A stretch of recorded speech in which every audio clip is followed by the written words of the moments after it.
आरोप लगा रही है। क्या आरोप हैं और किन आरोपों को जो साबित कर रही है बीजेपी, वो किन तथ्यों पर लगा रही है? देखिए, दिल्ली के स्वास्थ्य मंत्री सत्येंद्र जैन का कल ये कहना कि उनकी याददाश्त चली गई है, ये अपने आप में एक बहुत ही हास्यास्पद बात उन्होंने कही है। और मैं ये कहना चाहता हूं कि अगर उनकी याददाश्त चली गई है तो उनको मंत्रिमंडल में बने रहने का ना तो नैतिक अधिकार है, ना ही संवैधानिक अधिकार है। आज एक बड़ा सवाल ये खड़ा होता है कि दिल्ली के मुख्यमंत्री जी जब उन पर भ्रष्टाचार, मनी लॉन्ड्रिंग और बेनामी संपत्ति जमा करने का, अवैध काला धन इकट्ठा करने का, हवाला कारोबारियों से लेन देन के जब पुख्ता सबूत मिलते हैं और माननीय कोर्ट के द्वारा उनको जेल भेजा जाता है, तो भी मुख्यमंत्री उनको अपने मंत्रिमंडल से बर्खास्त नहीं करते हैं। राजनीति में नैतिकता का एक बड़ा महत्व होता है।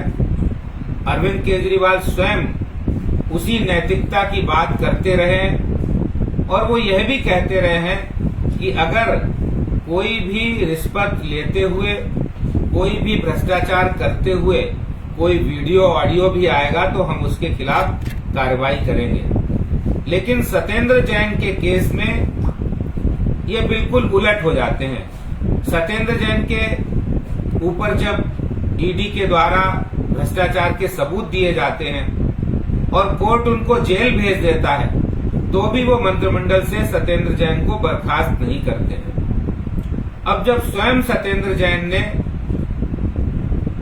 याददाश्त जाने की बात कही है, हो सकता है कि उसमें सोची समझी उनकी कोई साजिश हो, कोई चाल हो।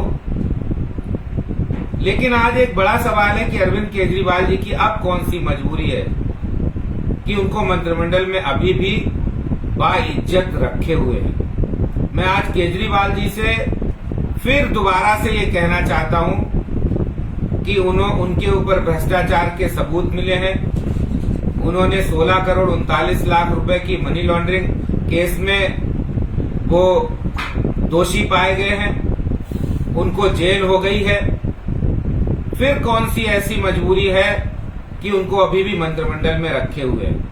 और आज जब सब उन्होंने कबूल किया है, ईडी के सामने उन्होंने सारे बातें कह दी है, कबूल कर ली है, उसके बाद अब उनकी याददाश्त चली गई है। तो अब कौन सी मजबूरी है कि वो अभी भी मंत्रिमंडल में रखे हुए हैं? क्योंकि अब ना तो नैतिक रूप से और न ही संवैधानिक रूप से कोई अधिकार है उनको मंत्रिमंडल में रखने का।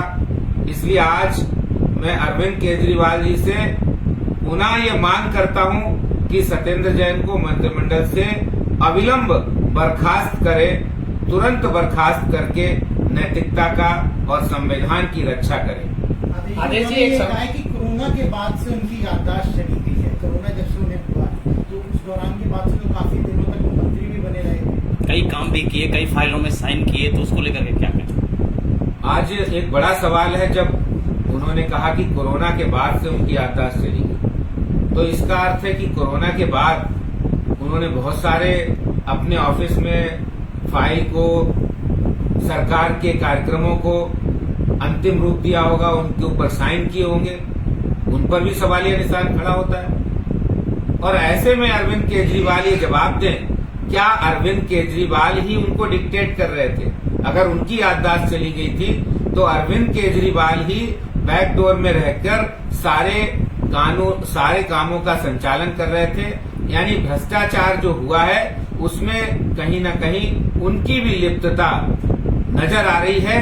जैसा वो कह रहे हैं कि याददाश्त चली गई थी, तो आज सवाल खड़ा होता है कि जो उन्होंने पहले जो काम किए थे वो काम गलत थे। अरविंद केजरीवाल इसका भी जवाब दें।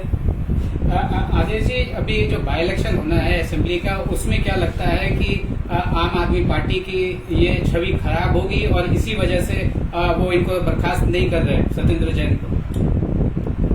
अरविंद केजरीवाल अपनी हठ धर्मता के चलते। एक और वो ड्रामा करते हैं, पंजाब के अंदर एक वीडियो आ जाता है, उसको संज्ञान में लेकर मंत्री को खुद ही जज बन जाते हैं, बर्खास्त कर देते हैं। लेकिन वहीं दूसरी ओर वो सत्येंद्र जैन को इसलिए बर्खास्त नहीं कर रहे कि वो उनके बिल्कुल खासम खास है।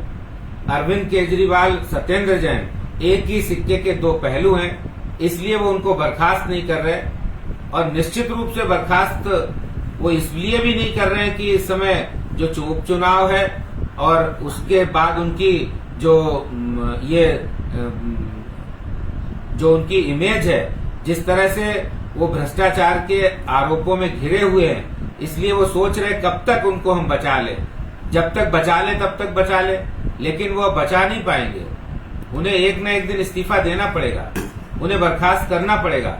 इसलिए नैतिकता का तकाजा है, संविधान की रक्षा करें और उनको बर्खास्त करें।